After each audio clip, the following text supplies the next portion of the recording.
Un événement traumatisant est divisé en deux parties, mais aussi, ça dépend de vous, il peut être divisé en trois parties. La première partie est l'événement en lui-même.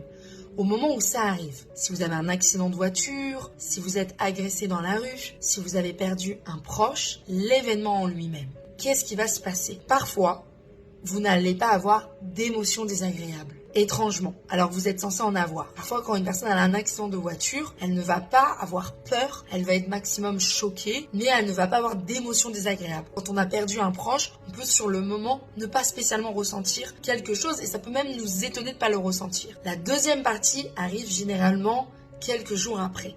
La façon dont on va voir cet événement-là. Et tout d'un coup, le traumatisme peut s'installer. On risque de voir cet événement-là comme un événement choquant, un événement qui peut même encore aujourd'hui nous faire peur, un événement très désagréable. C'est là où se solidifie le traumatisme, spécialement si vous ne faites rien. Alors quoi faire? Eh bien justement, c'est la troisième partie que je vous parle.